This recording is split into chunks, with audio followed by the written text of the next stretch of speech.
77 law makers को D notify कर दिया ईसीपी ने सुप्रीम कोर्ट के फैसले के मुताबिक। जो कॉम्पोजिशन है नेशनल असेंबली की और जो कॉम्पोजिशन है प्रोविंशियल असेंबली को, उसको यकसर तब्दील कर दिया है। जो मेजॉरिटी थी पीएमएलएन को, वो एकदम उसकी लूज हुई है। जिन लोगों से ले ली गई ये सीट, इसको हाथ में रखा जाएगा। जिस दिन मौजूदा हुकूमत ने आंखें दिखाने की गलती करी, उस वक्त ये ट्रम्प का पत्ता उनके खिलाफ खेला जा सकता है। मोहसिन नकवी साहब का नाम बड़ा स्ट्रॉन्ग है कि वो बतौर वजीर आज़म आएंगे।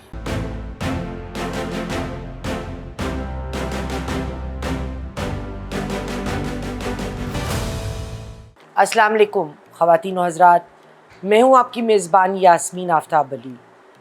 प्रोग्राम यास्मीन की बैठक और चैनल बागी टीवी। आज हम गुफ्तगू करेंगे 77 लॉ मेकर्स को डी नोटिफाई कर दिया ईसीपी ने।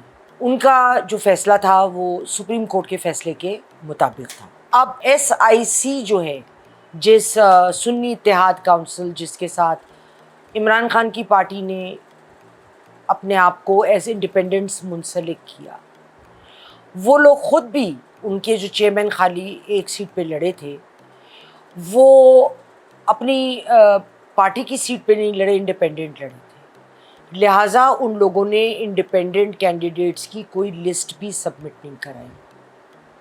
जब बाद में इंडिपेंडेंट के तौर पे पीटीआई लड़े और बाद में उन्होंने जाके एसआईसी को ज्वाइन किया, तो एक कानूनी मसला दरपेश आ गया जिसका हमारा कानून में कोई गुंजाइश नहीं है, मौजूदा कानून में। वो ये है कि आपको रिज़र्व कैंडिडेट के लोगों की लिस्टें वक्त से उसी तरह जमा करानी होती हैं जैसे कि आप जो हैं वो रेगुलर कैंडिडेट लड़ रहे होते हैं। उनकी भी क्लियरिंग, वेटिंग सब उसी तरीके से होगी जिस तरह नॉर्मल कैंडिडेट्स की होगी जो नॉन रिज़र्व सीट्स पर होते हैं। अब जब 77 लॉ मेकर्स जो रिज़र्व सीट्स पे इलेक्ट हुए थे, उनको डी नोटिफाई कर दिया गया, तो आगे हमें इस मामले को लेके क्या नज़र आता है। जो डी नोटिफिकेशन है वो किस पार्टी की क्या हुई, उसके असर क्या हो सकते हैं, उसको देखने की ज़रूरत है। डी नोटिफिकेशन और एपेक्स कोर्ट ने जो रिस्ट्रेनिंग ऑर्डर दिया था, उसने जो कॉम्पोजिशन है नेशनल असेंबली की और जो कॉम्पोजिशन है प्रोविंशियल असेंबली को, उसको यकसर तब्दील कर दिया है।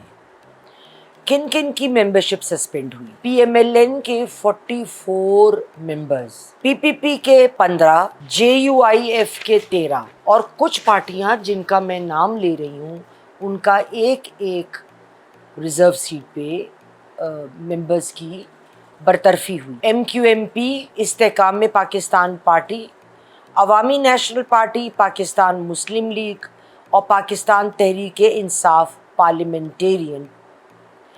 प्रोविंशियली क्या असर आया? केपी में 21 लॉ मेकर्स को नोटिफाई किया गया, 24 लोगों को पंजाब में डी नोटिफाई किया, जबकि सिंध में 3 को डिस्क्वालीफाई किया गया। अभी जो बिल आने वाला है, फाइनेंशियल बिल, उस पे जो मेजॉरिटी थी हासिल पीएमएलएन को, जो रूलिंग पार्टी है, वो एकदम उसकी लूज़ हुई है। इसका मतलब ये है कि वो दूसरी पार्टियों के ऊपर अब उनका इन्हिसार आएगा कि वो जो भी शराइत पहले पूरी करते या IMF की शराइत होती, वो आराम से उसको पास कर सकते थे।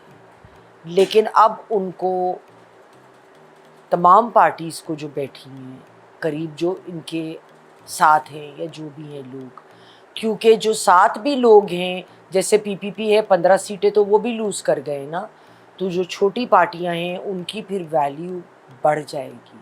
उनकी एक एक सीट की वैल्यू वो इम्पोर्टेंस इख्तियार करेगी जो इस फैसले से नहीं करती थी।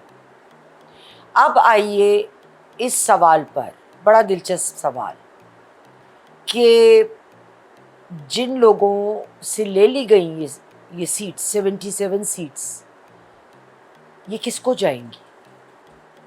میں نے کل بہت جگہوں پہ گھوڑے دوڑائے